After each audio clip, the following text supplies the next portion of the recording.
Welcome to segment 3, the program that asks you to add more food to your food choices on a daily basis instead of taking something away. So I hope that you're adding more vegetables. I hope you're adding more fruits and melons to your food choices. The program that asks you to think about what is the benefit of making changes? What is the benefit of not making any changes? And you come back to, wow, it's about making changes that are going to help you on a daily basis. Everything that we eat really comes down to portion frequency and how is it prepared. And I'll talk a little bit more about that in a moment. But let's take a moment to check in. How was your week?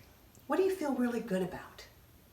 Did the plate method work for you and eating in combination? Did you have 3 meals? Did you have a few snacks? What worked? And what about that record keeping? Did you weigh yourself or check in with something that you wear on a regular basis that maybe fits a little snug? Think about something positive you can say about your last week.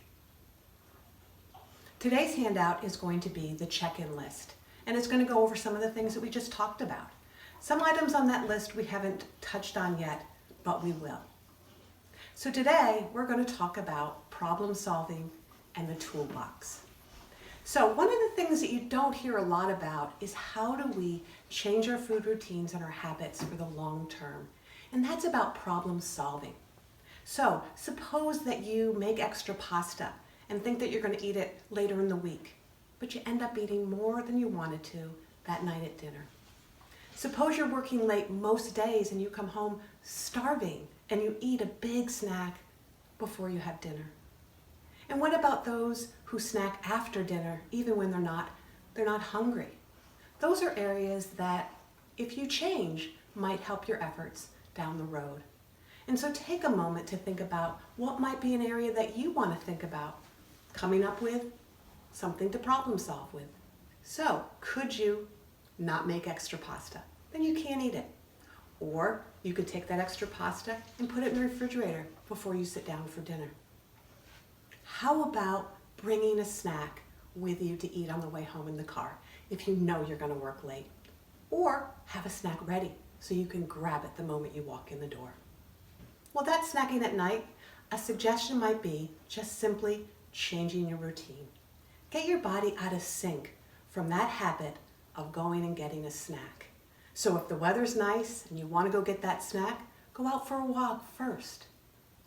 Think about any barriers that you might have that you might want to address and write it down on your client summary sheet so it will help you when you get into that situation.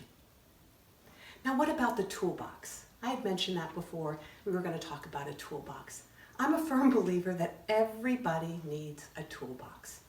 So let's just say you walk into work and right there in the break room as you're getting your cup of coffee, someone brought in donuts. What about if you're at a friend's house and you've already had your piece of pizza and your salad and they say, do you want the last piece of pizza? Now if you say, no, I can't eat that to yourself, I'm going to bet that you're going to want to do it because I know I've been in that situation before. So the things that I have in my toolbox are, I choose not to. So when I get into certain situations, I'm going to use that phrase, I choose not to. I'm not going to say no. What about if you are at your friend's house and she offers you that extra piece of pizza? You pause for a moment and you delay. And then you say, no thank you, but I'll have a little bit more salad. It's a much more pleasant way to approach changing your eating habits and behaviors in a much positive approach without saying no. I've had my clients, many of my clients, actually tell me that some of those phrases have been game changers. That's great. So, for the next week, think about what is it that you want to do? Do you want to continue with your record keeping if you're doing that? Do you want to weigh yourself? Do you want to continue using the plate method? And maybe think about what's a problem area that you want to work on and think about. So I hope that you have a great week, and please always feel free to contact me. So enjoy the journey of eating healthier. Until next week.